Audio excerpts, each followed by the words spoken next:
Can I have a seat? Yeah. Yeah? Yeah. Okay. Can I take my shoes off? Yeah. Okay. Get cozy. I'm getting cozy with Jessie. Bumblebee socks? Isn't that cute? Oh, maybe.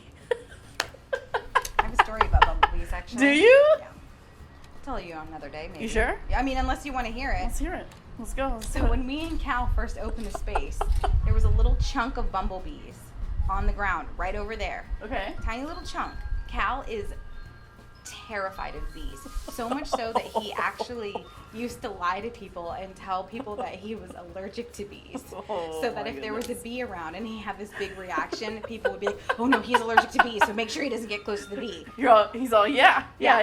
No, he lied his whole entire life about being allergic to bees. So he came out here one day, he's, there's a chunk of bees out there on the ground, and I don't know what's happening. I'm like, let's leave them alone. They're not going to bother you. Yeah. Fast forward the story about 4 or 5 days. There was a clump that turned into, like, I'm not even kidding you, probably like 500 bees on the ground.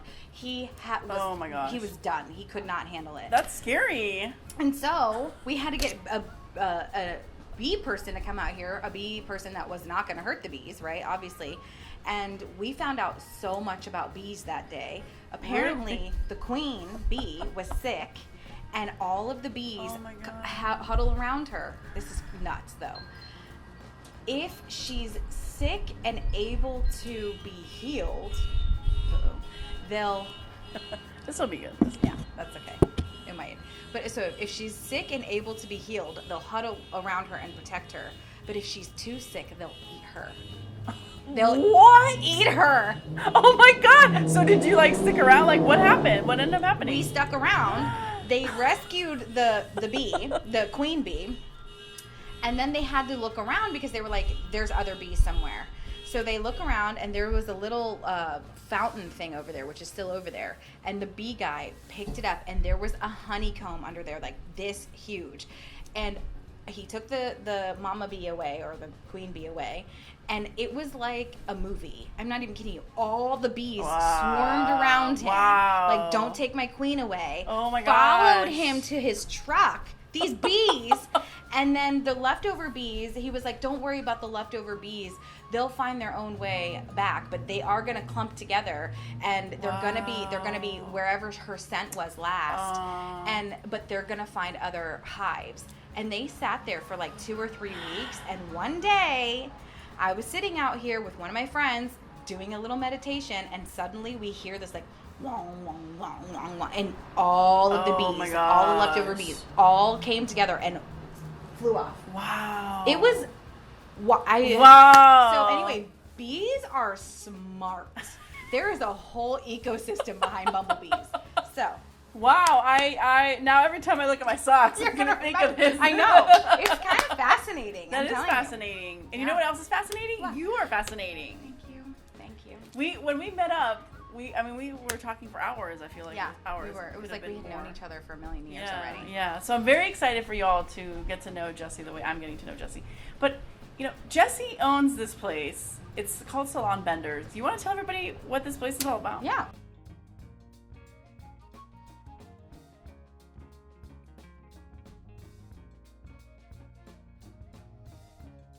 So it's a trauma-informed hair salon that focuses on mental health and wellness. So we work with everyone, but especially with people who have experienced any kind of trauma in their life, but especially hair trauma. All of the stylists are trained by mental health professionals, somatic therapy specialists, and trauma specialists.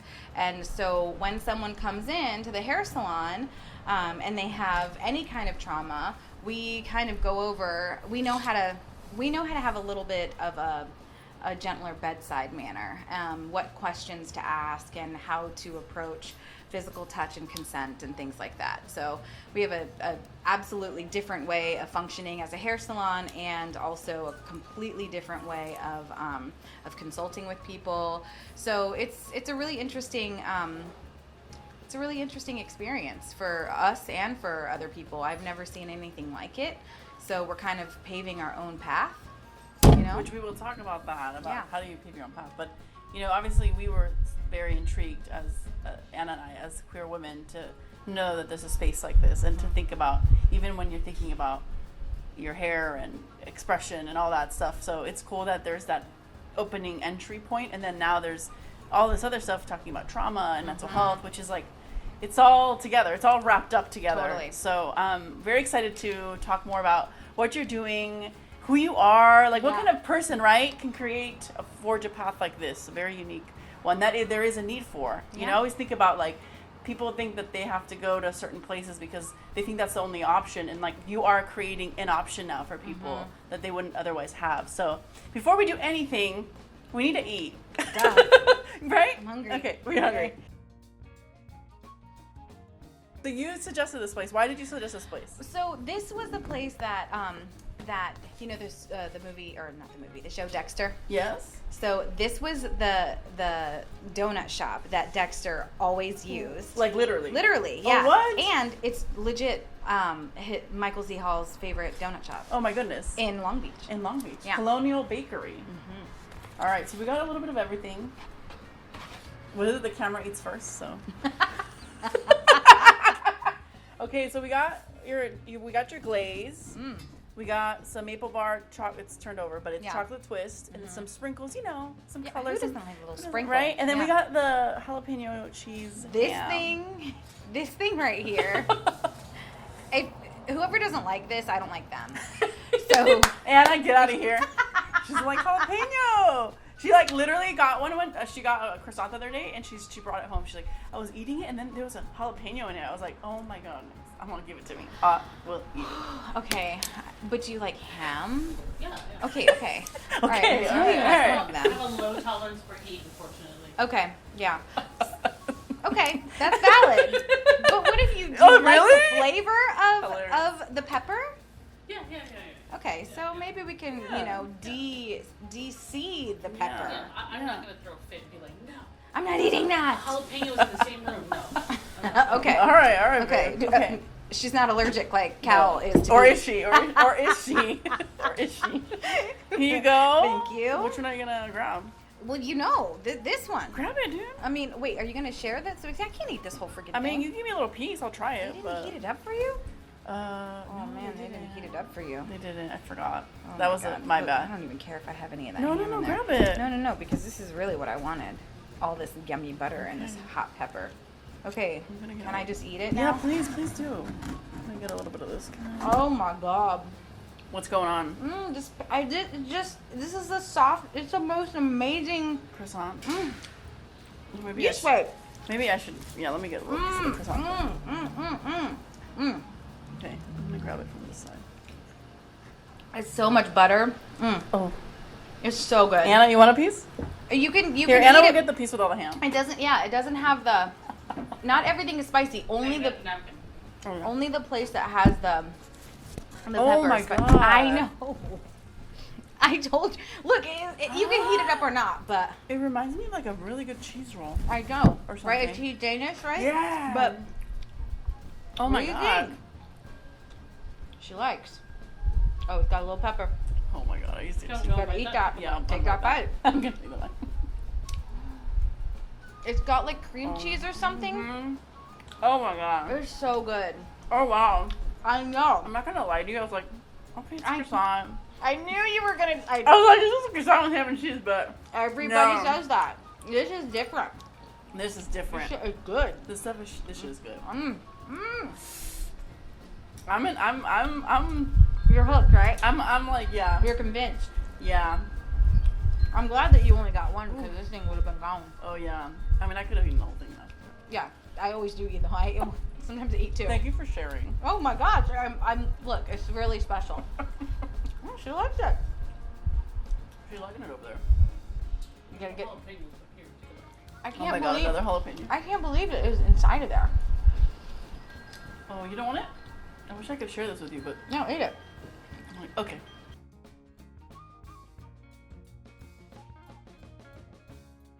You have good taste. So what else? Like, how do you find what you like to eat? And what do you like? Like, what kind of stuff? do you Girl, like? I like to eat. I like to eat. Okay. I like to eat. I will eat anything. I will eat anything. Mm-hmm. Anything once.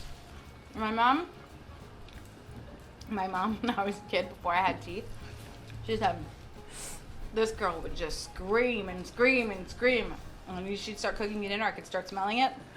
I would get worse. You know, when the cat or dog knows that they're getting ready to have breakfast or whatever, they're like, faster. That's me. Oh my God, I love When that. my mom would give me the pork chop bones to suck on before I even had teeth. And you were like, This was into a 1980s Puerto Rican mother. Dang. She's here. Oh my God. So I've always loved food. Oh, okay. Always. But, yeah. Wow. I mean, I try everything because I love the city. Mm-hmm. So, and I like to support small businesses. Mm-hmm. So I'll just drive down the street and find something that I haven't had before. And then I'm like, and you know, it's like, it's always going to be hit or miss, but it's always worth a miss if I even get one hit. So I know a lot of stuff about the city. Where can you find good tortas? We have so many independent taco stands that I think okay. One of the ones that I really like is right on, I don't know what it's called, Long Beach Boulevard, Okay. and Magnolia and PCH, and they set up in a little tire shop, and I can't remember what it's called right now, but it sets up right at 4:00 every single day. I drive home, and I'm like, there they are, and they have everything, but their tortas are really, really good. Okay. Really, really good.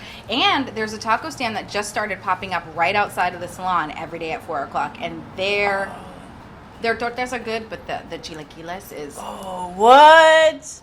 Okay, I have to come back. We'll get some chilaquiles. I'm gonna have to do that. I love chilaquiles. And all day, every day.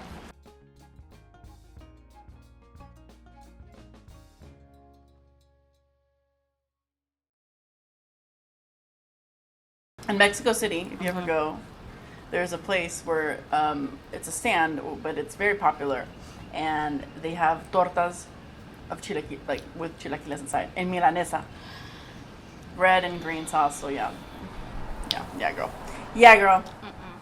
So my roommate is Mexican. I'm Puerto Rican. But I'm Mexican. I know. Let me tell you something. She says all the time, I'm pretty What? sure you were born in the wrong Latina culture. Because Why? I love Mexican food. Oh yeah. I don't care what it is. I'll eat anything. Because we didn't grow up with tacos. We didn't grow up with any kind of, I don't know. There's just nothing like it in our culture. Nothing like it. There's not. And typically, some Latin cultures kind of intersect, right? And our foods intersect. Yeah. The only thing that I think intersects. Oh. We just did that. Who knows? Intersects with our culture is like rice and beans. Oh yeah. Yeah. That's pretty. It's pretty standard, right? Pretty standard. Yeah, but nothing else really. So when I first was introduced to Mexican food, I was like, You're like, what is this? Is what?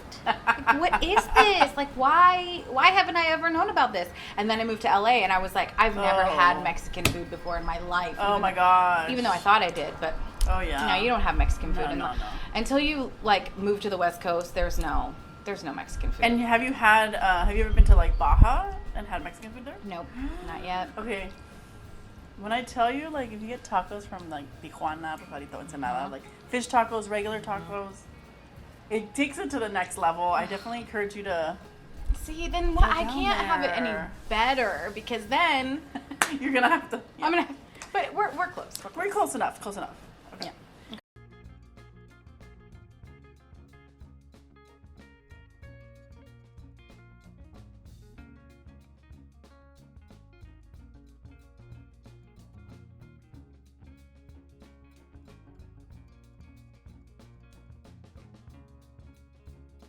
Here we are at your salon. Jessie. I know. It's your salon. I know it's weird. Okay, I want to know, how did this all start? How does something like this start? Because a lot of what we want to do is we want to inspire people, especially entrepreneurs, to take that leap. they want to make something happen. They want to make something of their own. So how did you do that for yourself? So I think the best way to tell the story is really about telling the story of me first, because it started with, I've been doing hair for 20 years, and I'm on the spectrum, and I have some pretty challenging mental health situations. Okay. So I have PTSD complex. I had a lot of unresolved trauma, childhood trauma and beyond. And culturally, we never spoke about mental health. Uh-huh. And I don't know any kind of Boricuas that don't have mental health challenges. I mean, Latin people, Latinx people, we have trauma and generational trauma, and it just is what it is. People of color in general, period. Yep. And we're also often the cultures that don't talk about it and don't even look at it. So I had a really severe mental health crisis from unresolved trauma. And I realized during treatment that for my whole entire career, I started doing hair when I was 17, so I was a teenager. So I didn't have any coping mechanisms then, and I took all of that stuff from my childhood, from my adolescence, and brought it into my adulthood, and started to run a business.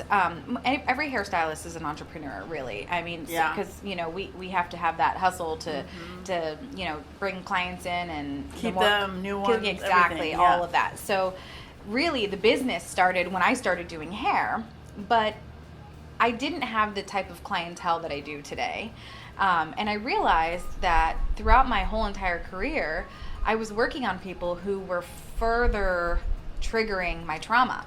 Interesting. Okay. So I worked in mostly affluent white communities, and white people problems are very different.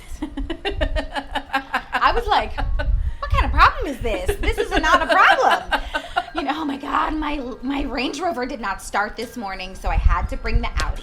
And I'm like, the Audi? Like, so you is that a belly button? I don't know.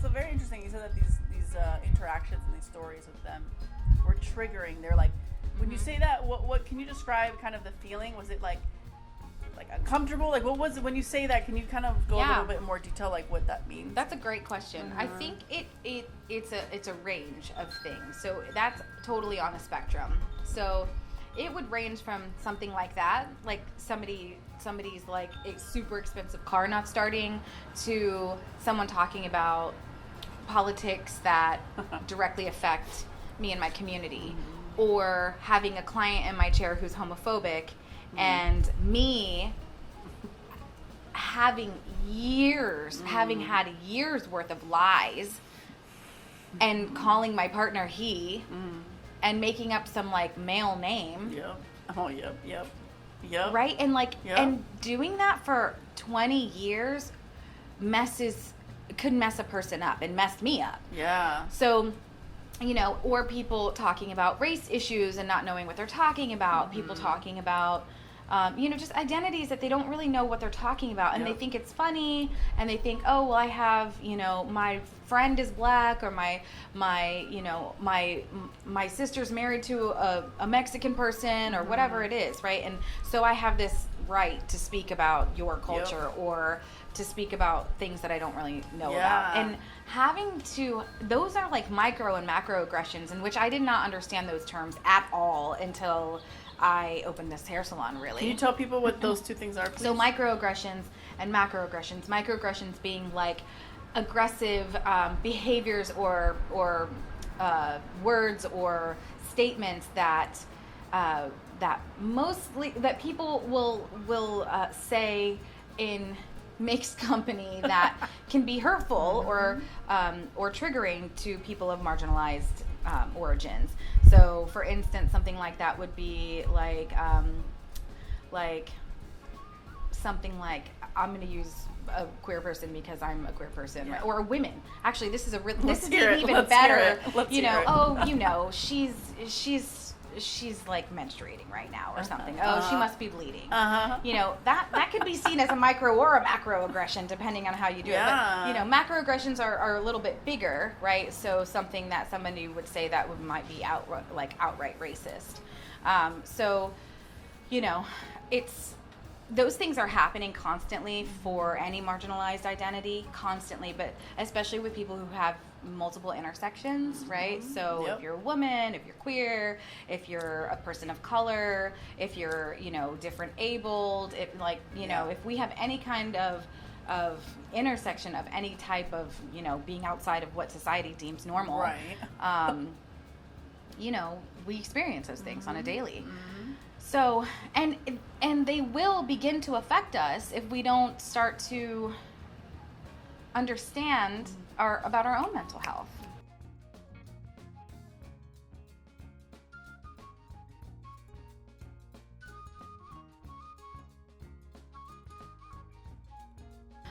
That's how Salon Benders started, really, was I just couldn't do it anymore. I was done. Yeah. I couldn't do it anymore.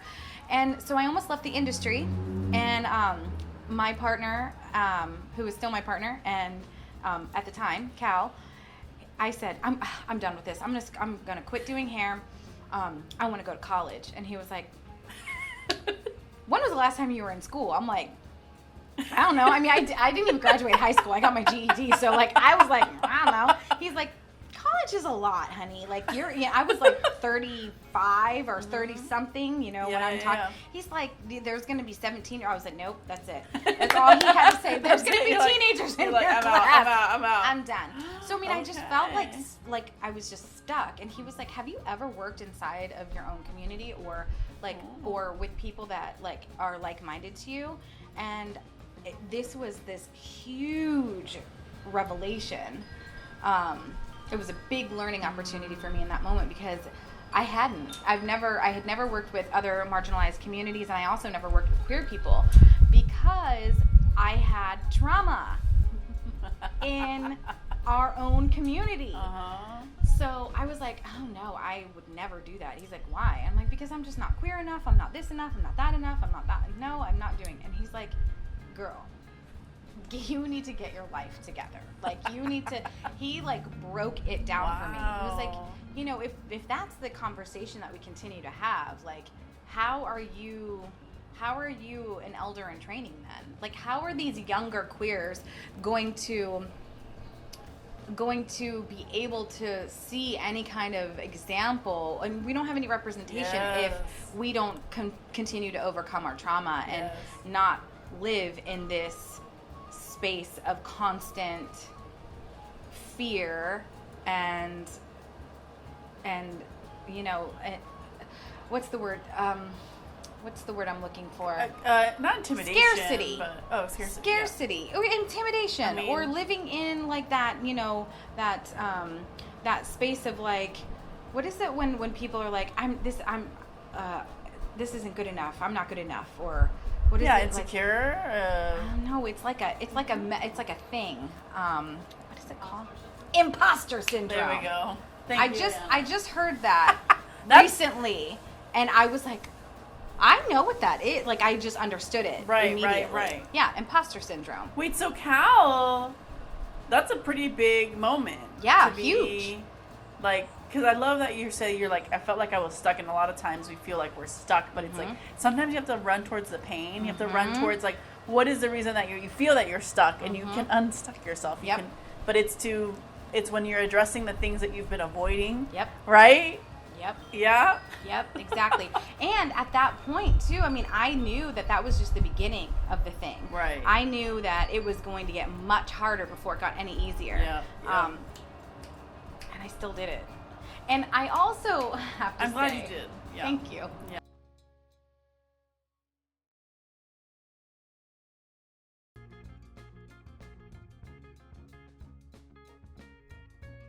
I think it's important to note that opening a business in California, you either need to be a little mentally ill, a little like naive, kind of, I'm all like, you're a little delusional, or like you're just like, yeah, you know what I mean? Yeah, because you're like, how am I really going to do this? If you knew how hard it was going to be, would you have done it? Hell no.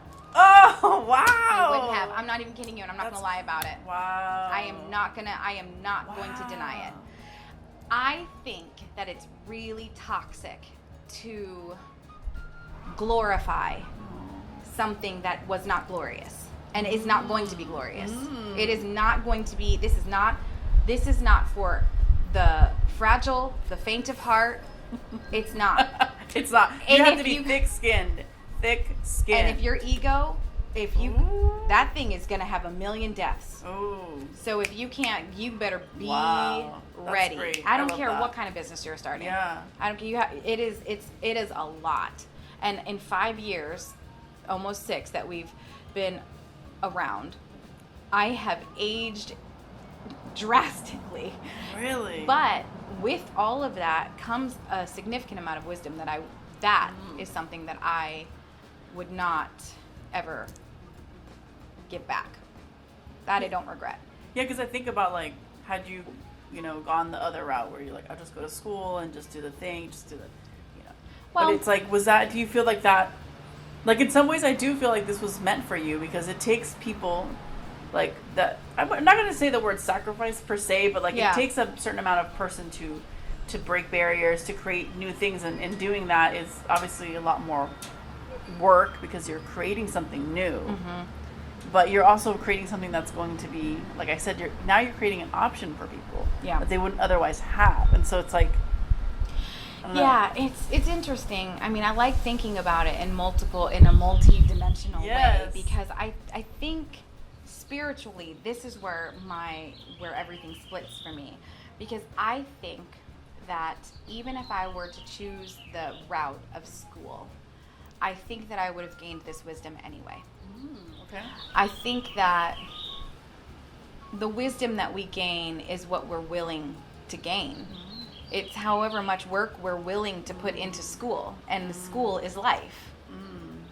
And I'm always willing to put a lot of effort into wisdom and knowledge, and so no matter what it is, no matter what package it comes in, I'm I there. love that. So that's how I live, with like little to no regrets, is that it's like I was doing the best I could with what I had at the time, and it brought me to this place. And if this explodes or implodes or is somehow is unable to be sustained, I've already done enough.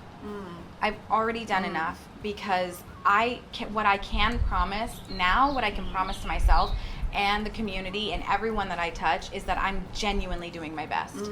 I am not going to get it right all the time. I am certainly far from perfect, but I am genuinely doing my best, and I do show up for myself, and I wake up every morning thinking like, today is an opportunity to be better than I was yesterday. Yes. And I might fail the test, but I'm going to do my best. You know what I mean? And like, that's a promise that I can keep,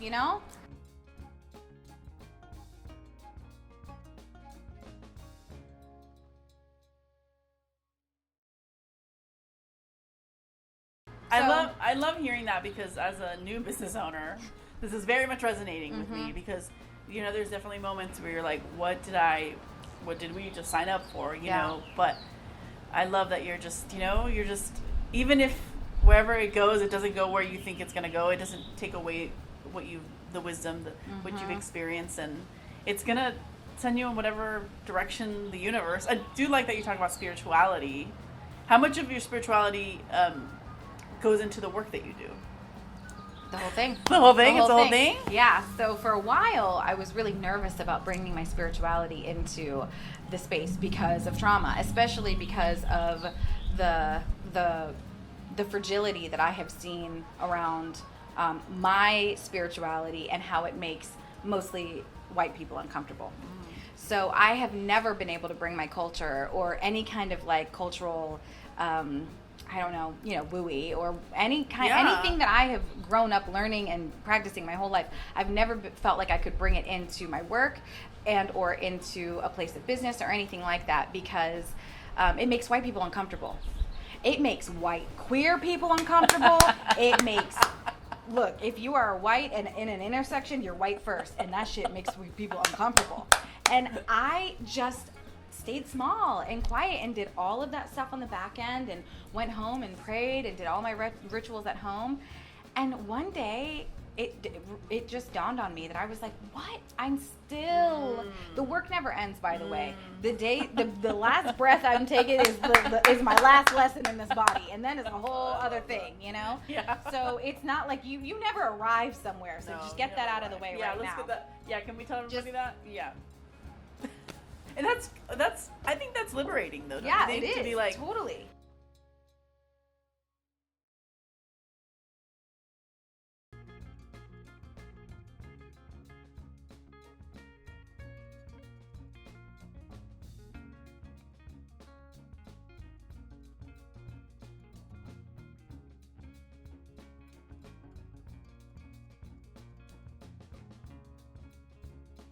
what you were saying earlier, like that you couldn't bring this part of yourself, but it's like you should be able to bring who you are and your part of yourself to the work you do. Especially if you are a business owner. Right?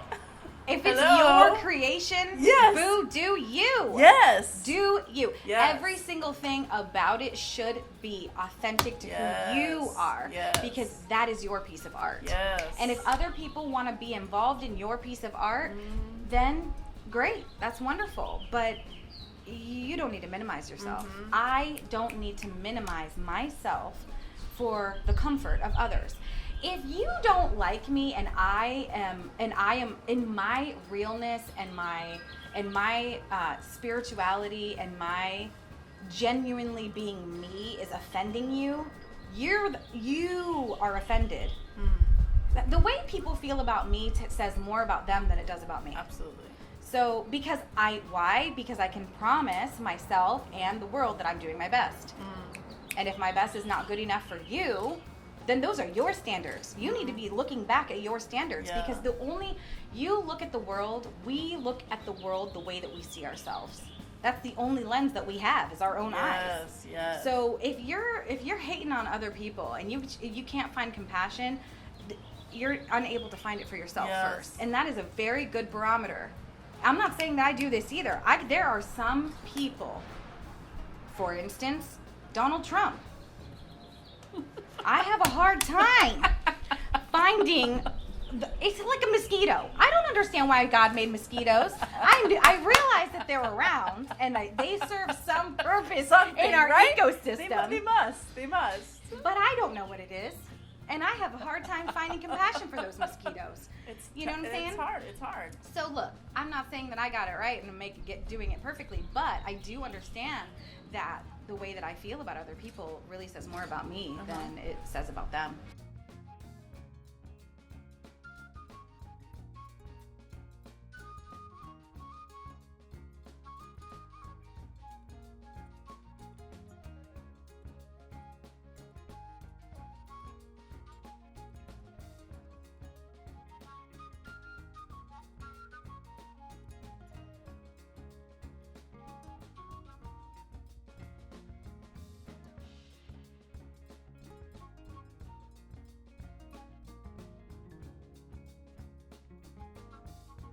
And you being you, like, I'm sure you know this, but I also want to just affirm your work and what you're doing, is that you really are, like, giving people, like, by seeing you, like, embrace who you are and bring yourself, full self, it allows other people who are around you to feel a little bit, even just a little bit more safe to bring their authentic self to the plate, to the moment. Absolutely. I feel that. You feel that. I feel that. Well, let me tell you something.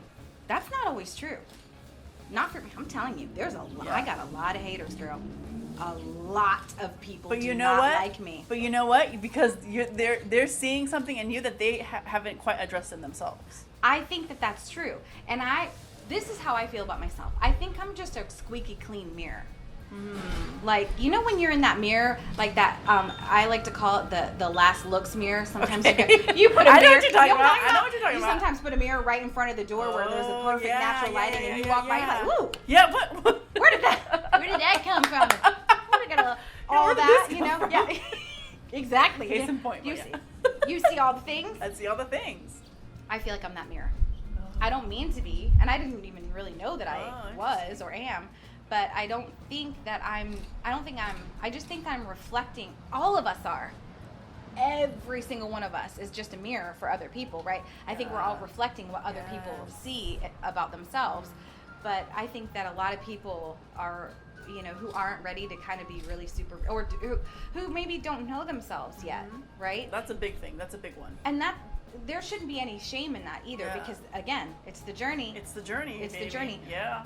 But at the same time, you know, you don't have to hate on me about it. Yeah. I mean, I do.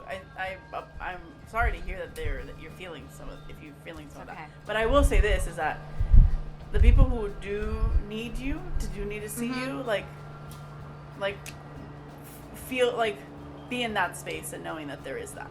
Yeah. Because that's just as important. Like, because you're not going to be able to, you know, those people who have not addressed who they are, and that's their own thing. But like, look, the villain in the story. Yeah. If there was no villain, there would be no story. There would be no story. Yeah. So I might be somebody's villain. True. I might be somebody's hero. I might be somebody's side chick. You know what I'm saying? Yeah. Or not side chick, sidekick. Okay, maybe I'm somebody's side chick. I don't know.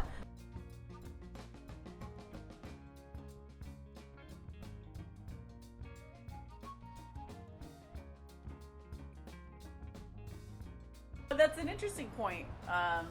And I do have another follow-up question, but I don't know if you want to finish out the spirituality. Oh no, I mean, you know, I'm on. This is a ride. We can spin back around. I'm sure it'll come back around at some point. I think it is actually. So, what where this is going for me is conversations with people who may not agree with you. And you taught me a really great phrase that I'm now using it pretty consciously, is curious empathy. Curious empathy. Curious empathy. So we were talking about how when we met up that, you know, this idea of like, you made that up. Did I? No, it was you. No. I like. Hold on. We have to stop here for a second. What? You made that up. The phrase that I used was curiously compassionate. Oh. But you used curious empathy. Oh. Which, that's a whole. I love that. Oh. So you need to take credit for that one.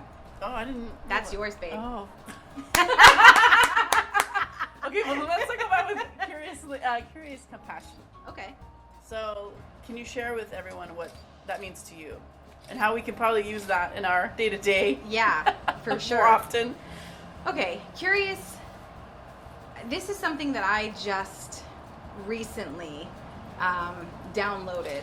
So I had an employee at one point.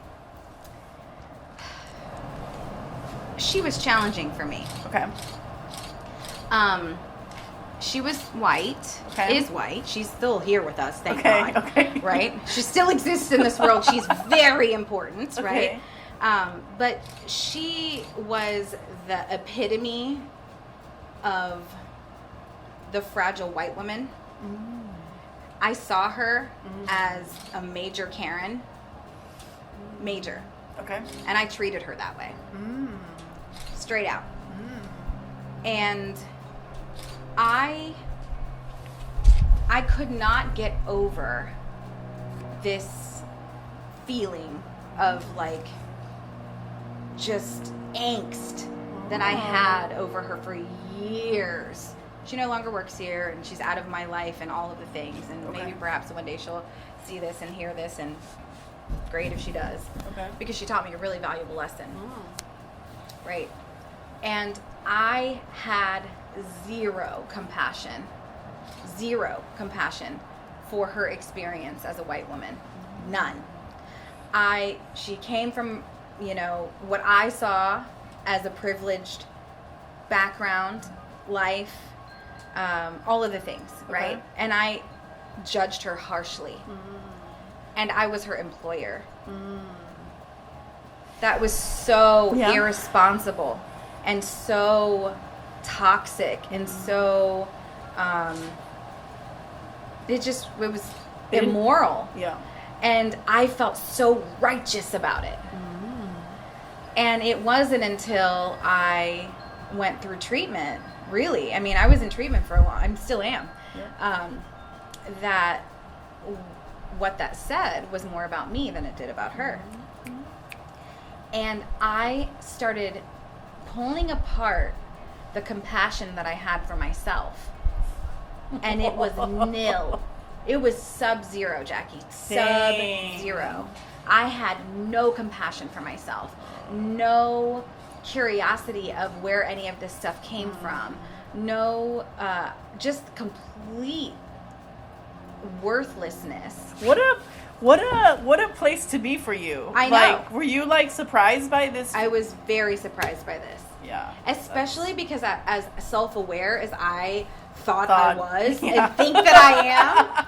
What the hell? Oh, that's fascinating. So from that point, I began seeing every little problematic thing that I ever did in that relationship, in all of my relationships up until that point. Wow. And in a lot of ways, an apology would not ever be enough. Even if I sat with her and told her this and apologized, that would never be enough.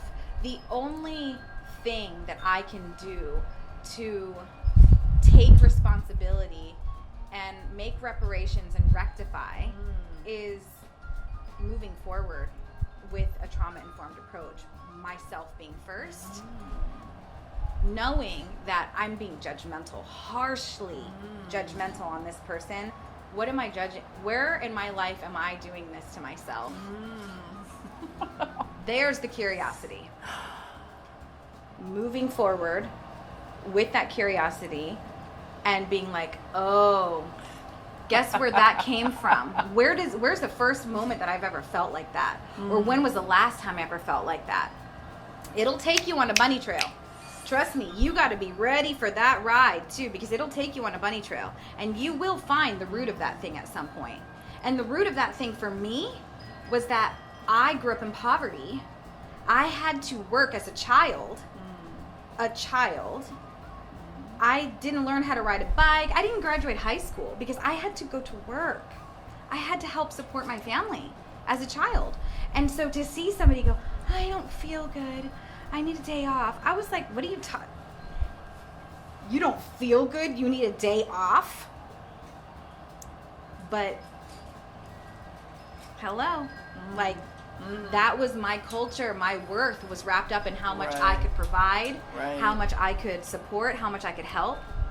It was just complete and utter lack of boundaries. Wow.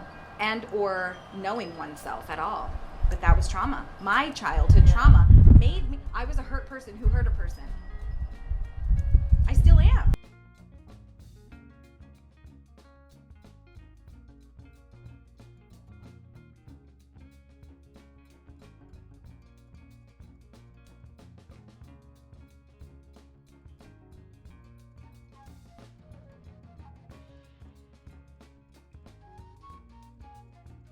What was you would think the motivating factor for you to go into treatment, to realize like, hey, I need a moment, I need to think about, like, I need to figure this out, I need to figure me out?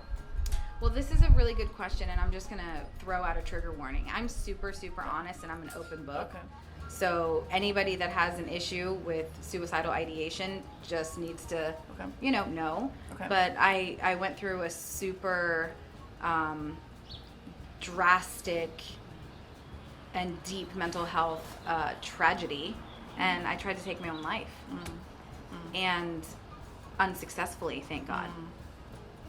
So I came out of that evening, that situation, and was like, that was the single most terrifying thing that has ever happened to me. And some really crazy stuff has happened to me in my life. And I think that I went somewhere. I'm not going to cry. I'm going to be okay through this thing. And it's okay if you have questions, I will answer them. I was prepared for this. I did a lot of work before I came here. Did you? Yeah, because I knew that we were going to talk about this. So, yeah, it was I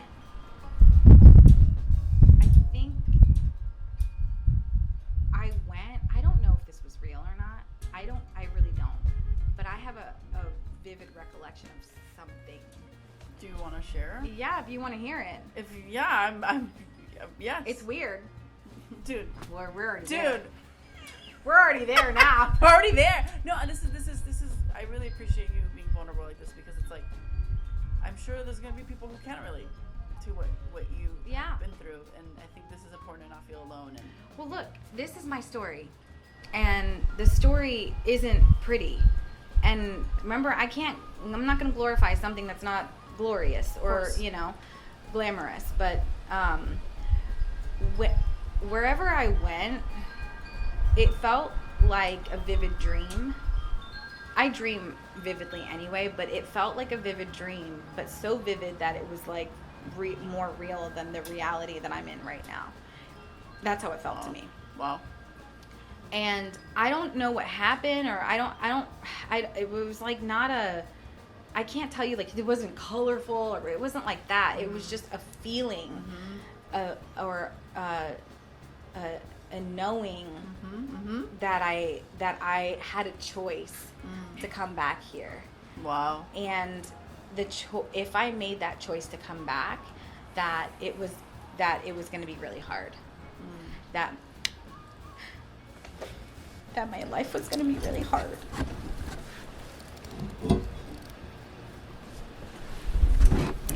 Just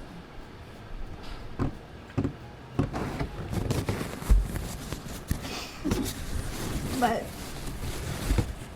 thank you. take some breaths. Take some deep breaths. But that, like, I had so much more to do. I had to do this, this, and thank you. You're so sweet. There's a little lip gloss on there. You're fine. Kissed your wife's ear. Let me tell you, Jesse, I think I will just share, like, we've all been, like, at points of, like, what it, like, when you have the feeling of, like, there is something to live for. I understand you, so. Thank you. Because life can get pretty dark. This can get pretty dark, so I understand you 100%. I think more people can understand this experience than... Yes, than we let on, truly. Yeah. That's what it was. I was like, I gotta go back there. Yes. It's so but I gotta yes. Yes. Right? And I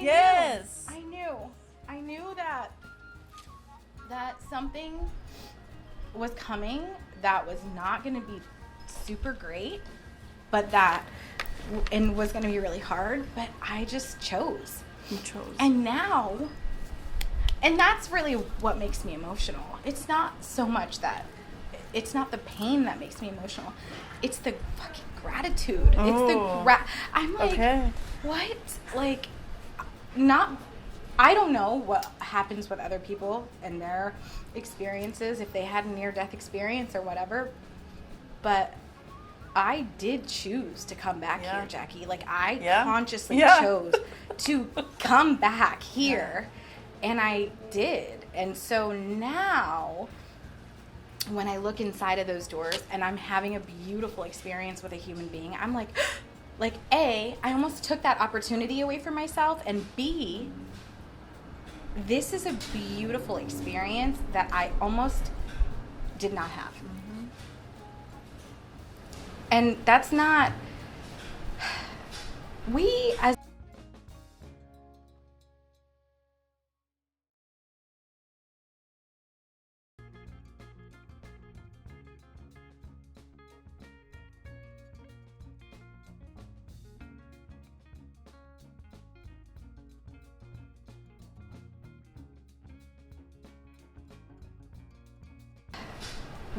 as human beings are so resilient and pretty freaking amazing and so fascinating and so intelligent and smart and kind and funny and beautiful and different. And like, it's like, I think human beings themselves are a work of art. And even the ones that drive you, even me, that I know I drive some people crazy, But wow. And we all have something. We all have something to learn from people. We do. I really do believe that. Yeah. I really believe that even the people who are hurting, you learn that what is it? The curious compassion there. Yep. Because I think I do like your story about how what your approach now to people, this idea of looking inward and looking at yourself and being like, why it all. I mean, we all have what it's called I'm reading this book about the power of now, but this egoic mind. I love that book, by the way. Amazing book. It's a really good book. So good. But we are so quick to react, and a lot of the times it has nothing to do with the other person. It's almost most never. Of never, yeah. It's us. Something's triggering, a moment, an experience you have, and now you're bringing it back, and you're like, well, this is how we're going to react. But it's really about taking that moment and be like, what's happening here? Why do I feel this way? And let's not make it about the other person. Let's first see, because you own your decisions. You own who you are. And so in doing that, and you're responsible. Yeah. Yes, exactly. You're responsible. That's the same word. It is, right? We're like, yeah. Yeah.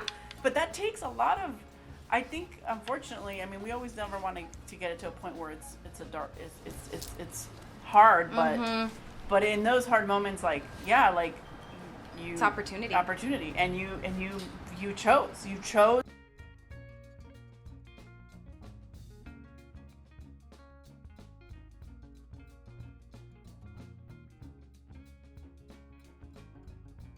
I mean, how would you say your life is right? How you approach life right now, and after that experience, Well, it's drastically gratitude. different. Yeah. Gratitude.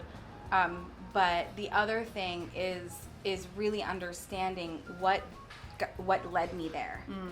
And I'm still uncovering that. And that, I think, is going to be the journey of my lifetime, of this lifetime, is discovering, I love it. I get excited about it. Me too. I think it's exciting. Me Hell too. yeah. It is exciting because, think about this. Let's just think. Okay, Oprah, for instance. I love Oprah. Oh my God, dude. I love Oprah. It is in this talking about lifetime. In this lifetime, we're gonna try to meet Oprah. This is why this is happening. I know, by the way. right? Oprah, yeah. But go see, on. and a lot of people. I mean, there are some people who kind of hate on Oprah. I know. But Oprah has been such a. Oprah was one of the first people that talked about racism on TV and homosexuality on TV. Yep. And this was back in the day. This is in the 80s or early 90s. Canceled, yeah. Oh, absolutely. And she wasn't. And I think about this all the time. Maya Angelou.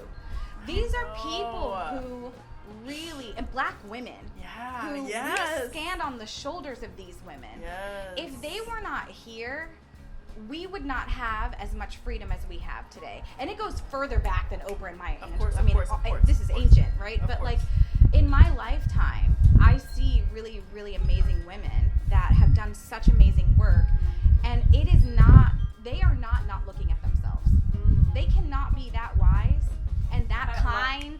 Yeah, right? And that generous or that whatever they are. Have to do that work. They have to do that. Because then and I was telling Anna, I was like, there's going to be a generation that's going to grow up without Oprah. I know, and that is Can you so think about wild. that? No, And that's why there are people like you. You need people that are going to open conversation, and that's why I'm really excited to talk to you about all these different things, because I want to bring, I want to open up these conversations of how we talked about this when we met, is how people live the life, they're building the life they want to live for themselves based on no judgment of it. You're doing what feels right for you, what brings you joy, what fulfills you, and everyone should have the right to do that. Everyone should have the right to do that. That's a privilege of living in America. Yeah.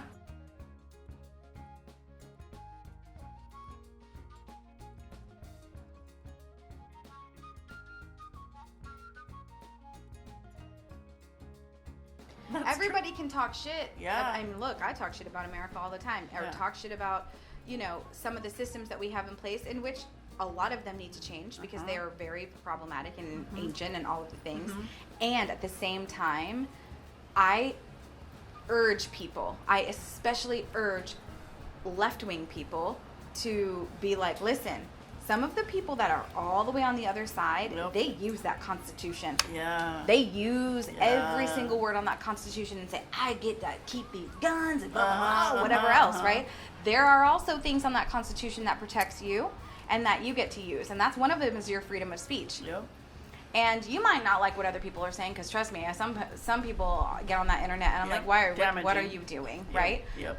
But at the same time, there is a complete counterculture to that as well. And that counterculture is every single evil, nasty, yucky thing that we get to do and Americans get to do. There is a counterculture to that. And there's an equal amount of kindness on that other side. There is an equal, and which one are you going to focus on? Because when you focus on how horrible someone is, you're still giving them energy. You're still giving them power. Yeah, don't feel the hate. Right. Don't feel the hate. And it's important to know that it's there, and to know that, you know, that exists, because there's a measure of safety around us that we need to know that that's out there. Sure. And at the same time, it cannot be black and white thinking. That can't be the only truth. There has to be something on the other side and something in the middle. Just like how we, like, I mean, me as a gay person, right? Like, it's funny, like, that what you just said right now reminds me of, like, when I came out to my dad, you know, because he was, you know, he's a Catholic, very Catholic. And he's like, oh, like, people just want to use the Bible however they want to, but, and I told him, like, life is not black and white. And in that same token, in that same way, we as people on this side also have to own what we just, that truth of, we have to respect that other thing too. Yeah. Even though it's completely outside of what we think is okay or whatever. Yeah. Because we get to live and exist in this country, even if we think it's the worst, there are countries that if we were out and queer, we would be killed. Yep. And I am not saying that there is not a major challenge and issue, especially right now in America, because there is. There is. And there are some things that we have gone backwards in time with women's rights, and all of the things that are happening right now is because they knew we were getting powerful. We have to the greatest resistance is queer success and joy and happiness it is, and love. Yeah. That is what they're trying so hard to rob from us. Yep. And if we let that be true and we let that continue on, then in a lot of ways, in my opinion, the part of society that I think they're the ones that need the most compassion. They're void of understanding the complexities of human beings. And how sad would that existence be? And that's when empathy and compassion kicks in and should kick in. But we are raised in America as an individualistic society to look at oneself first and only, and be like, what, me first, F you, right? I need, you know, when most other, especially indigenous cultures, don't see that as, don't see the culture as an individual self. They see it as, you know, we're most powerful when we are connected. Yeah. And you know what's nuts is that people that are very conservative understand how powerful that is, that kind of community, and they band together. Well, they do it. They put their money together, they put their beliefs together. They're like, that's okay, you can be a little bit different, but do you believe we should be able to keep our guns? Okay, then come over here. Let's put our money to a cause. Yeah. They know that. They know how powerful community is. That's why our community and all people of color, queer people, and all of the things, the infighting has to stop. The cancel culture, it needs to be call-in culture or some other thing.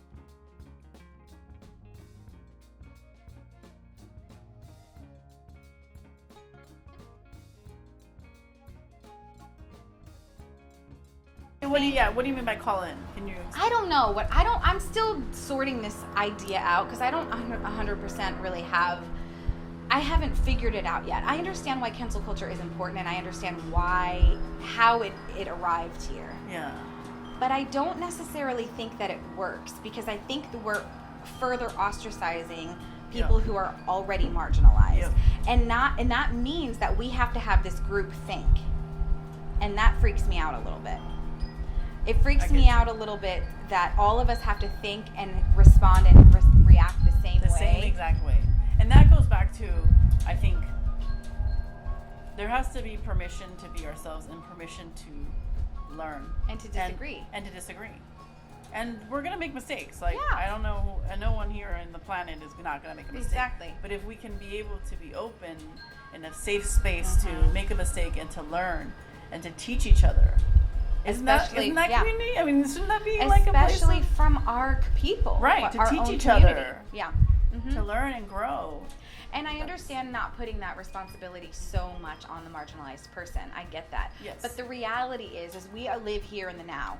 And the reality is white people, especially affluent white people, are never going to be able to do this amount of research. They can do some research, they can do some Googling, and they can really go a far way if they really want to do that work. But the reality of the situation is that do we actually want white people to be consulting with more white people and more white people and more white people about racism? They're speaking in an echo chamber. Right. I don't think that only white people should be doing that work. Right. I mean, and maybe people of color that have the capacity, I think, could especially become allies to like brown people, especially Latinx people, need to be better allies to black people, because we have a privilege of not being black. But we also know what it feels like to feel judged as a Latino person or a Latinx person, right? Because when we see what in the prisons, who are they? Black people and Hispanic or Latino people. Yep, literally, yeah. You know what I'm saying? Yeah. We should not be doing that that thing. Yep. I agree. And so, you I know, agree. those are the things that I think we need to be having these conversations. They're more complex than Yes, they're more complex.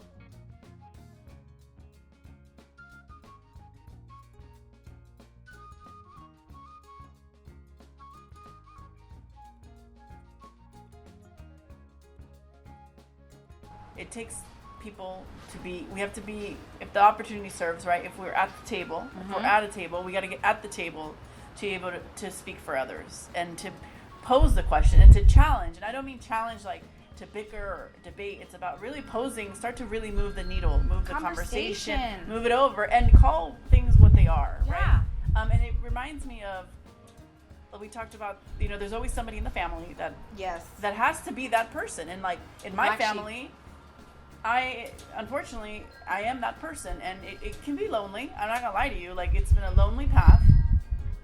It is. It comes with a certain level of responsibility, and yes, at times exhausting. But the truth is that I am willing. I do accept the terms and conditions at this point. Like, I realize like there's no other option, and I'm okay with that. Like, I have to do it. I'm going to do it. It's gonna ruffle some stuff in the family, but I have a wife who's very supportive of that, and I go, you know what, like, we have to, I'm still navigating how to do that. I think to me the number one important thing is the conversation, is to have a conversation, to be able to hear each other back and forth, and sometimes I don't always get that from the other side, and so I'm still trying to figure out how to do it. I wonder. Tell me. I wonder if they actually do hear us. Go on.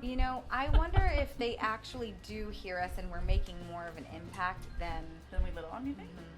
How so? Well, think about it on the other end. When they say something that we disagree with, we go into defense mode, right? Of why they're wrong and we're right. They're probably doing the same thing. Okay. But either way, they're thinking about it. Either way, we're thinking about it. Right. So I wonder if we approached it in a different way of, letting them say their piece or whatever, regardless of how, like, ignorant we think it might be. But going in with curious. I was just going to, curious, compassionate, that's where that comes in. I wonder. You go, oh, what do you mean by that? Can you explain that? Yeah. Why is it that you feel that way? Yeah, tell me more, Tell me more. And instead of doing it in like a belittling way, in which we want to do, because we're queers and sometimes we can be queens. A veces sí. I am one of them. instead of tell me more But can or we- whatever. But like, tell me more about this. What is what I need to know more. I am curious about this. Where did that come from? You know, following, because maybe it's coming from a traumatic place for them. Yeah. And I think that that's especially true I do agree with that. Yeah. when we're dealing with Latinx cultures. Yeah. Because most of us come from There's complex layers. Immigrants, There's yeah. immigrants, like people who literally had to leave their country. Exactly. And come here and experience this whole new culture and Assimilate. not feeling like you have to belong or having to change who you are to belong. So there's definitely Or to even be safe. complexities. Yeah, or to be safe. But that's what I think is ironic is like you'd think that there would be more commonalities and yet there's this sort of The assimilation is so deep. yeah. The trauma is so deep. So this is fascinating. I did not know that I had trauma.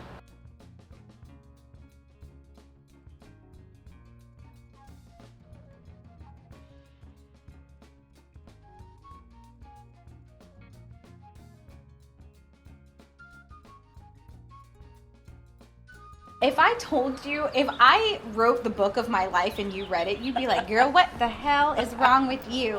One of those things would be traumatic. Wow. But since I survived all of those things, I thought that I digested those things and I was done.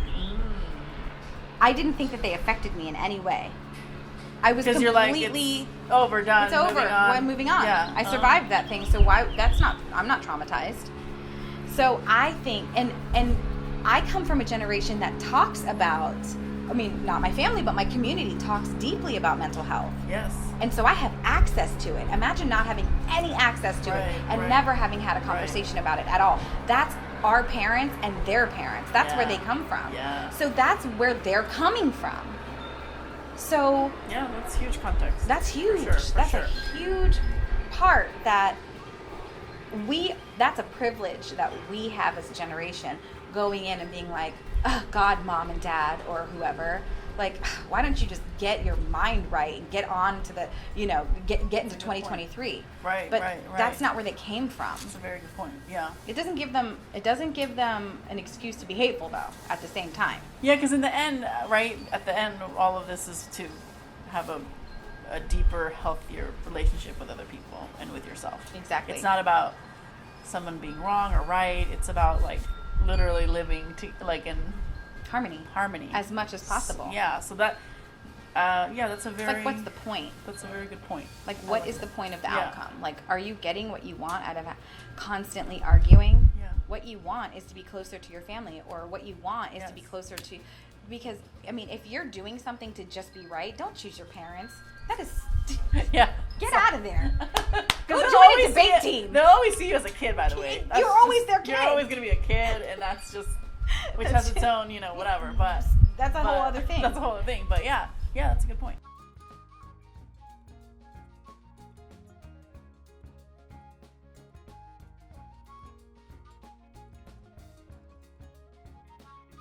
So, we've been talking a lot about how you are really living a very authentic life, and, part of what you also do, how you live your life and express yourself. And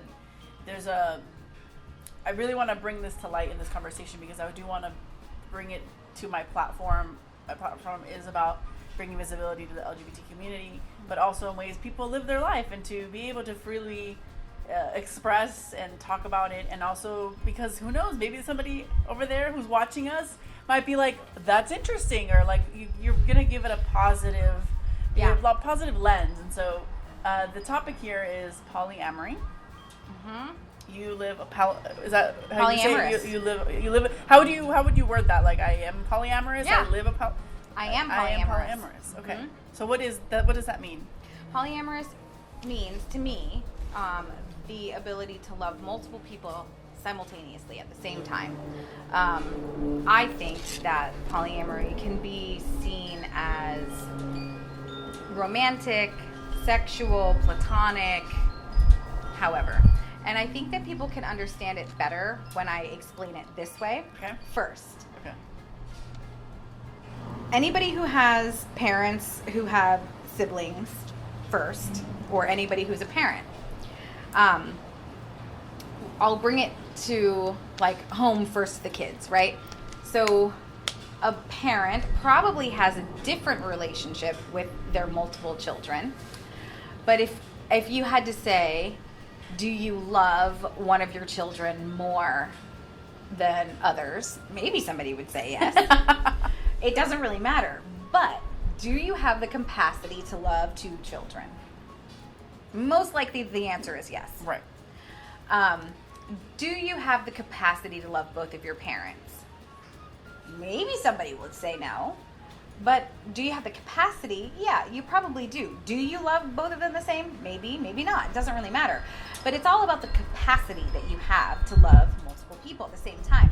So if love worked like you could only love one person at a time, then we would live a really sad existence as humans, I think. You know what I mean? So me personally, I have the ability to love multiple people romantically at the same time. This does not mean that I am void of jealousy. This does not mean that I'm void of possession, feelings of, inadequacy. All of those things still exist in my relationships and the way that I love. And I have the capacity to investigate those things and have a different relationship with those things, like jealousy. Well, it's funny.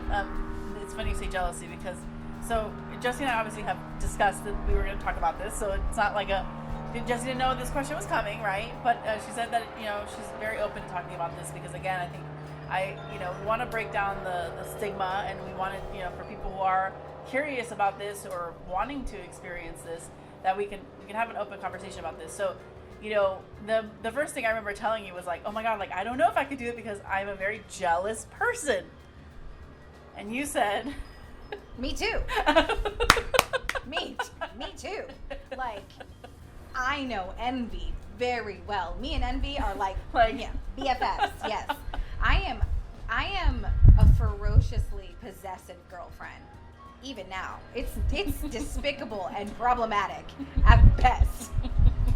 I'm not lying either. I mean, my boyfriend Cal, God bless his heart, he what? He just started dating someone. Okay. Do we need to wait for this? Yeah, probably. What is it? It's like a plane, a little jet. It's flying around. She's so cute. Like single engine Do plane. you see the shirt? Yeah, I love it. We wore that after we got married. The day, It's so right cute. on the train to Yeah, on the train. we're those people with matching Yeah, we're shirts like, and we're gonna just- fucking do it, but we both had La Novia. So. It's so cute. Thanks. Yeah, she's very cute. Oh, there's like 2 airports. There's the Long Beach airport, really? right? The legit airport, and then Right. there's like the small hangar that people can leave from. So Right. move on, plane. Yes, goodbye. We're talking about something really fun here. Bye bye. Okay. Okay. Okay. I think we're okay. So Envy and you are like this. Me and Envy Oh, are. Cal was. Oh, you were talking Cal. about Okay. Yeah, Cal just met. He's just started dating yeah. someone. Okay. And he told them that he said, "Ugh, I love my girlfriend." I don't know how he said it, but I can imagine him saying it like this. I mean, I really love my girlfriend. She's such a, and she struggles with jealousy. And she's mean about it too.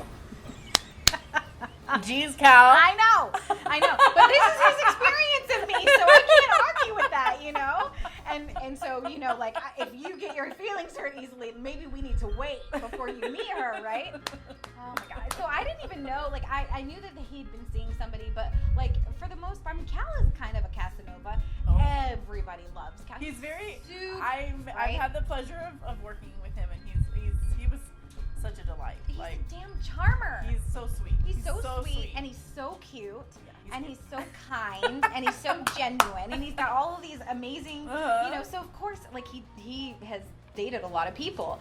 So the fact that he's dated a lot of people, I'm like, listen, I don't want to meet any of these people. Like, unless they become serious, I really don't care. I'm like, I'm not that type of polyamorous person where it's like, if they become serious, I'd like to meet them. Sure. But if you're having a good time and whatever, I'm like, you do you, boo. Like, I don't need to know about that. So anyway, he starts seeing this person, and he hypes me up, right? He's like, I don't know if she's got to be really ready and all of the things, and the situation has to be perfect, and like the conversation has to be timed right, and all of these things, right? And one day, it was random. We had Alexandra Billings, who is a queer elder in that comes to the salon and gets her hair done, and she's a really, really good. She's like my fairy godmother, and she loves Cal, deeply loves Cal, and she hadn't seen Cal in a long time, and so I called him and was like, "Hey, come over and see Alex. She's here. I want her to be able to give you a hug while she's here." And he's like, "Oh, okay." He starts acting all weird, and I'm like, "What's going on?" He's like, "Oh, my friend is here, And I was like, "All right, Cal, bring your friend. Like, who cares? Just like bring him." I didn't know that he had this conversation. Hold on, let's wait for the plane. So Cal's like, "Well, I have my friend. He's, my friend is here." And I said, "Well, bring your friend, and Cal's like, "Well, we're dating." And I'm like, "Oh my God, Cal. Like, right now we're talking about you seeing Alexandra Billings. This is like, it's like the wrong, for me, it's like the wrong time to be having to, and I'm actually really not that bad, I mean, I'm intimidating to people who, find me intimidating, but I am not mean." But Cal, Cal's like, he's white, and sometimes he gets a little, my spice is... You're Puerto Rican! Yes, exactly, and my jalapeno is a little bit, even though we don't eat jalapenos. But Puerto Ricans, are some of the most, loving, welcoming Latinas. I feel similarly. Met, yeah. Thank you. But, anyway. I get it. Okay, so what happens? Now I'm intrigued. He comes and he brings his friend. Okay. And I warmly embrace both of them. "Hi, I'm Jessie. Welcome to the space that Cal and I founded," right? Yeah. I mean, you should see this if you're dating him. You need to know this part of his life.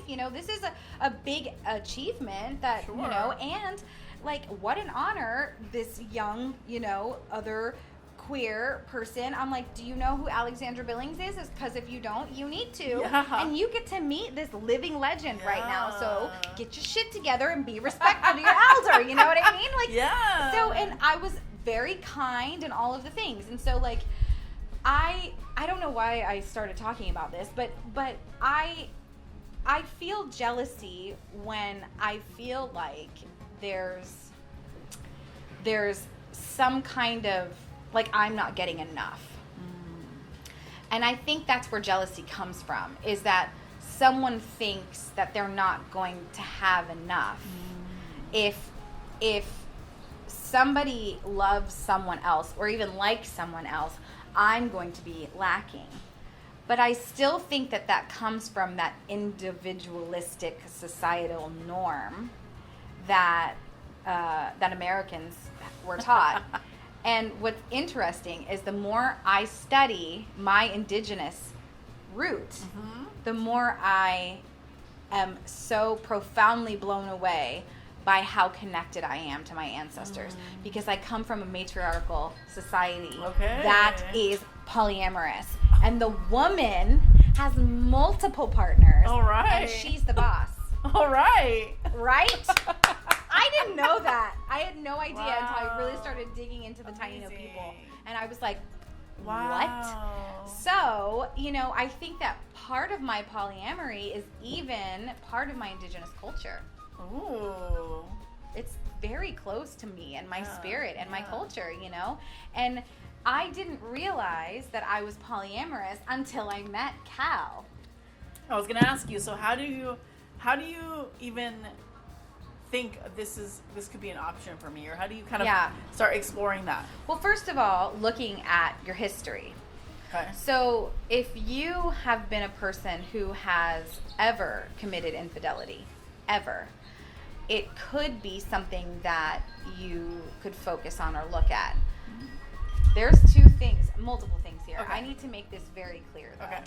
People who commit infidelity do not get a pass here. Okay? Infidelity is never okay. In polyamory, outside of polyamory, lies are lies. Yeah. It's not okay. Yeah. If you have felt conflicted literally conflicted in your body, in your life, and in your mind, I think I may love 2 people, 3 people, 4 people, or whatever it is, but you have been slut shamed or any of those things, right? Those are small. When I say small, I really mean small. They are small indicators that you could be polyamorous. There are also small indicators that you struggle with worthlessness. What do you mean by that? So some people go into polyamory, or some people go into infidelity because they're not getting a need met, and sometimes their needs that are the needs that they feel like these needs are something that other people need to give to them, but really it's something that they need to give to themselves. So sometimes this is rooted in trauma. Sometimes it is. You really need to investigate. You really need to investigate. I can only speak from my own lens, but for me, I have had these feelings since I was a child. And this is where it stemmed from. When I was a kid, before I understood romantic love, I only understood platonic love, the love of my mother and my sister. Those are the people who raised me. When I was a kid, my sister was obsessed with getting married. I'll try to go fast here. She would be like, oh my God. I would go downstairs and my mom and my sister would be like, Mommy, my kids are going to be named Gabriella, Joshua, and Yeah. And my mom would be like, oh, okay, tell me more. My husband is my sister was born to be a mother and a wife. Legit. Born. My sister too, yeah. Okay, yeah. It's wild. It's wild. But yeah. And she always knew. Yeah, Okay. yep. And so they would have this conversation a lot. And I would walk in on this conversation and it always flew directly over my head. And everyone knew that when I was a kid, I was a super grumpy sleeper. I would wake up and I would be just a grump. And one day I woke up from a nap and I went downstairs. I don't even remember how old I was. I used to suck my thumb and I had my little blankie and I was... And so my mom and sister were having this conversation and somebody said, what about you, Jessie? And this is so problematic in every single way. So this was back in the, very, very late 90s. Yeah. Or 80s. I'm sorry, the late 80s, where people, kids, we were having these conversations that wasn't okay. But this is what happened. Okay. Somebody said, well, what about you, Jessie? What's your husband going to look like? What's his name going to be? And I said, I'm going to have 2. Straight up. Straight out. I remember, I literally went over to the couch, put my thumb in my mouth, and started watching Captain Planet. That's how long, I'm telling you, I just knew. I'm going to have 2. And it was just wow. So that was the first route that when I had been doing through therapy, I remembered that. And then there was another time that my sister was giving me a bath, and she wanted to go to the Bryan Adams concert. Yeah. Bad. And she knew that if I asked, that mom was gonna. My sister took me everywhere, everywhere. It was just childcare, all of the things. But so mom, Anita, was washing my hair, and she was like, "Listen, when we get out of the bathtub, I'll tickle your back, really, really sweet. If you go ask mom if I can go to the Bryan Adams concert." And I was like, "Okay." So I asked her, "Why do I have to ask mom?" And she said, because mom likes you better. Oh, okay. I hung on to that. Still? Oh, yeah. I put that thing in my pocket. I said, So I did it. I went and asked mom if she could go to the Bryan Adams concert. I got my back tickled, and mom still said no. She's, no, you're not going to Bryan Adams. We were poor. You know what I'm saying? Yeah. That was just, we were not going to, that wasn't going to happen. So anyway, but I remembered that. Mom likes you better. So bath time apparently was my time to, philosophize as a child. Clearly, mom's playing with the Barbies with me, I know. The Barbie falls in, the rubber ducky, I don't know. Something's happening. It was very cleansing. So mom's giving me a bath, and I ask her straight out, Mommy, do you love me more than you love Anita? And she stopped washing me. I remember, my memory is wild, by the way. I remember the soap in my hair, and I could hear the bubbles, I know. I remember that, and she looked at me like, no, Jessica, that's impossible. My mother cannot do, love doesn't work that way. And she had a legit serious moment with me, and I was so young. And love, knowing that love doesn't work that way. She said, love doesn't work that way. Love is endless, it's boundless, it's abundant. You can't, that just doesn't, that's not true. And from that moment, that was it. I was like, oh, well, if love doesn't work that way, and I didn't know what romantic love was. Right. So I just thought that was just a sweeping statement all around. Sure. So whenever I was playing Barbies and I had a family dynamic, I always had 2 partners or 3 partners. We would I would play Barbie's mommy and daddy, and I would sometimes be the daddy, and I would the gender roles were all just skewed, and there were always multiple partners. I never had kids when I was playing Barbies. I just had a lot of partners. Yeah. I love it.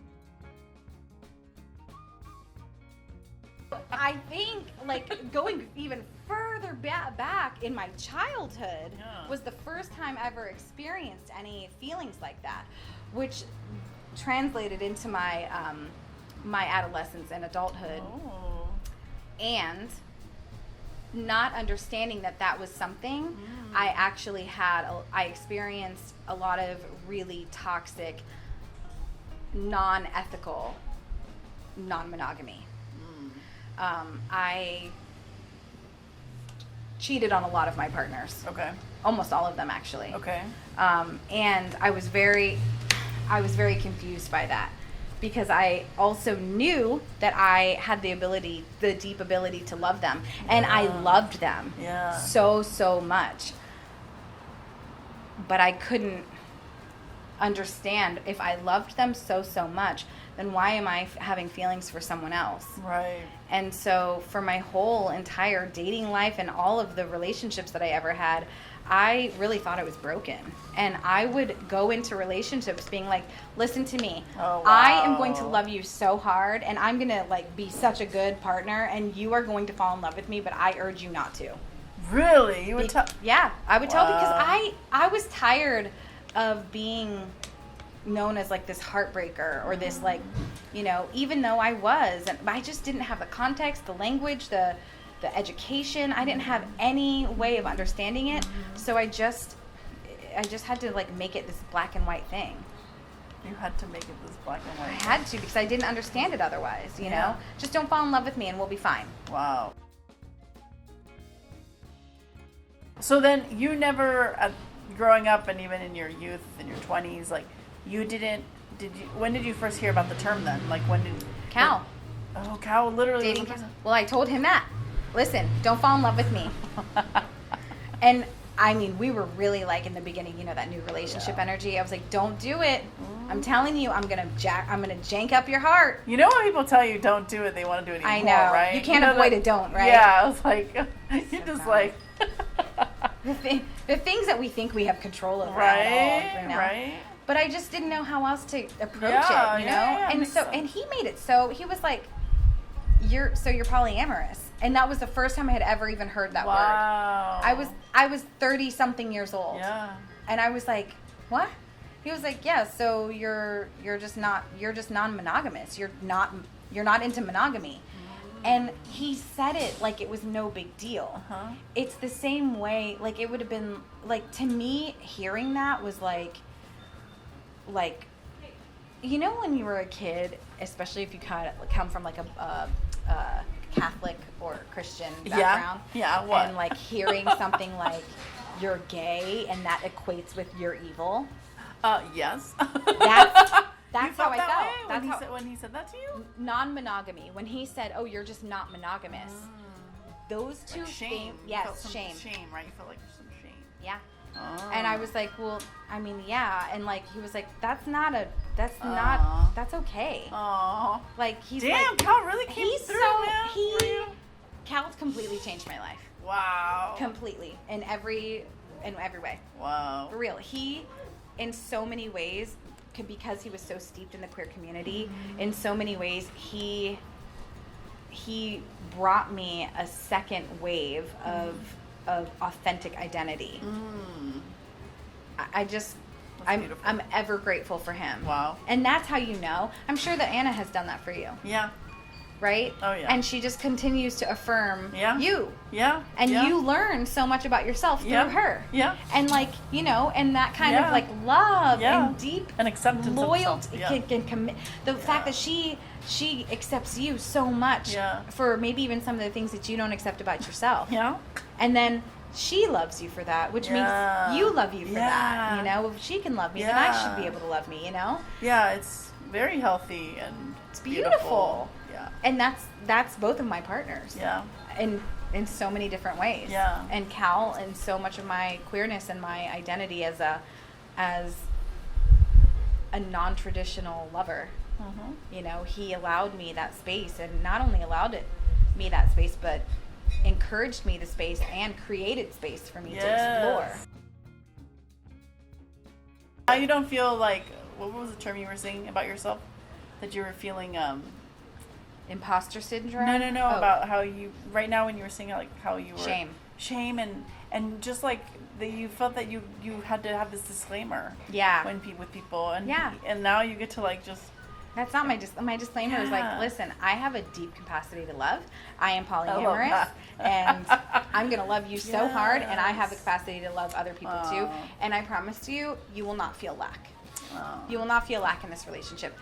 I could probably spend a little bit more time with Cal right now than I am. But for the most part, both of my partners feel like fully loved, and almost like the way that Anna probably feels about you. I mean, I hope so. See? Or you feel about Anna, right? Yeah.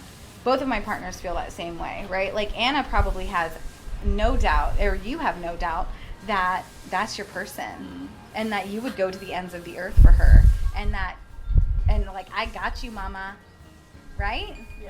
Yeah, and she definitely, I've never had it like that with her. Like, I've never had a partner who, like, I felt like really has my back and really embraces me for me, all of the parts of me, the parts of, like you said, even that I'm still trying to like be okay with. Yeah, so. And for some people, you get that from one person. Yeah. And that's amazing. Yeah. And for some people, they get that from two people or multiple people. Yeah. And for me, I get that from multiple people.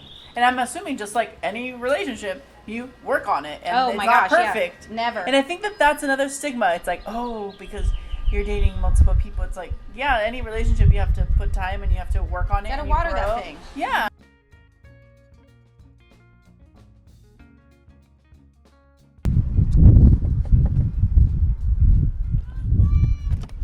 Hi. Hello. Can we come in? Please. Will you come in? Yeah. Okay, let's go. Come on. We are here at. Let me close the door over here. Oh my gosh. Where are we right now? We're in my hair salon. Oh my god. Salon Benders. Oh my god. Salon Benders. Can you like take us on a little tour? Yes. Come, follow me. Okay, let's go. Wait, over here. Who's this? Who's the lovely person right here? Our beautiful junior stylist, in which Ooh. we just hired, and I'm so excited to have her. And over here, you must see this. This is our LA Times article. Oh, my God. Something that I'm very, very proud there's of. Cal, There's too. Cal. Yep. All of our cute peeps. Aww. This is our foyer. This is where people wait to get their beautiful haircut. Like this? Do they wait like this? They wait like this. On this amazing bench that was built by a queer in our community. Yeah, this is so cute. And the pillows. I mean, everything in here that is made of wood was made by somebody. Really? In our community. Yeah, everything. Oh, did you see this table right here? This is an old hospital food cart. No way. Yeah, this is an old kitchen cart. Where do you find this stuff? Vintage stores, thrift stores. Everything's reused, reused. Wow. All of the art I painted. You did? Yep. You're kidding me. And this one too? Yep. You're kidding me. I didn't know you were a painter. Look at that. Renaissance woman. Dude. Yeah, even the stations. Everything was made by somebody that we absolutely love. So these are all of our stations. Did you see this over here? Like how they put the. Isn't that fun? It's That's so fun. No, this is so cool. And so love it. Here in this mural that I painted on the floor. How did this all come together? Like how? Like was it over a course of a few years? Like the first year you already knew? Like. 3 months. I had 3 months of free rent, so I had to get it done fast. You're kidding me. No, I'm not. And I just kind of pulled everybody together. The door that is right behind you was also built by the same person who created all of these shelves. Who is and this the person? benches. Are you allowed to say who it is? Yes, her name is Mia, and she is one of my very, very best friends. We'll tag her in this post. Yes, let's do it. Okay, and the bathroom is right behind you. Let's show you. This is one of my favorite places on earth because Oh my gosh. I harshly judge people if they don't have cute bathrooms. The thing has to be As you clean, should. right? My beautiful bathroom, This in is which I'm so very proud of. Oh, And I have portrait, I love that. all of the local things. All of this art is locally made and sourced by Latina women. Amazing. Yes. That's cool. These books are from Casitas bookstore. Over here. All of these books are Casitas books. All those candles are Adelita's Revenge. Wow. Yep. This is so cool. So what was like when you're like, I'm gonna, like, what was the design, the creative design? Like, what were you thinking? Like, people are gonna come here and feel Well, what? My creative design, my idea was I wanted people to come in and feel like this was my house, that this was a living room, that this didn't feel so much like a hair salon, but that was clean, but not sterile. I was not interested in having any kind of weird, feelings of like being in a hospital. Sometimes, sometimes hair salons can be like that. But also, I didn't want people to come in and feel like they had to like be cool already. Sometimes when you come into a hair salon, it feels like yeah. So I wanted to feel very cozy. So I chose Yes. lots of warm, cozy tones, and I come from like the sticks and the woods. I lived in Virginia for a really long time, so woods and nature and natural elements are really important to me, so I wanted to also tie some of that in. I love it. I'm like, if we ever get an office, you're gonna come help Please. us like Oh my figure gosh. out. That would what be it's such an gonna honor. look. I would love that. You should do our interior design. I would yeah, love for that. sure. Yeah. Oh my god. It's tiny and quaint, but Love it's it. our space and we love it so much. It's awesome, and everyone obviously saw the back because that's when we had our interview. Yes. Yeah. I wasn't going to show you that area because it might be loud back there. Right, But, might yeah. be loud back there. So Well, this is wonderful, and what is this over here? this is our picture taking station. Oh, genius! Right? That's so smart. Come look at the lighting over here. Oh, okay. Peekaboo. No, I'm just kidding. Oh. I wonder who it could be. I know. The lighting. How's the lighting? Done it, I can't. Oh my god. Oh my god. Oh my god, you have to take pictures of us. Oh my god, I'm moaning. You know. This is the whole space. I love it. Well, this has been such a lovely experience. I've been like actually really like looking forward to coming here. And even like the outside is just like, it's just like, I want to go in there, you know? Good. And then to come inside and to even have like that little like, we can call it a mock consultation, but it was really like amazing, like personally. And I don't know, it's just, this is a cool spot to be. And as a queer person who it took a long time for me to like accept who I was, like this is like a really awesome option now that I know that there is this option for people like me. So Yay! this is very cool. Thank you. I'm very excited to continue to learn more about Salon Benders and whatever Higher AS can do to support the work that y'all are doing. And the work that you're doing, which is amazing, especially for small businesses. So thank you. Poco. Yep. Poco. Thank you. And we want to buy some stickers. I saw your really? stickers over Oh there. my god! Yeah. I want to buy Yay! some stickers. We just got them in. I want to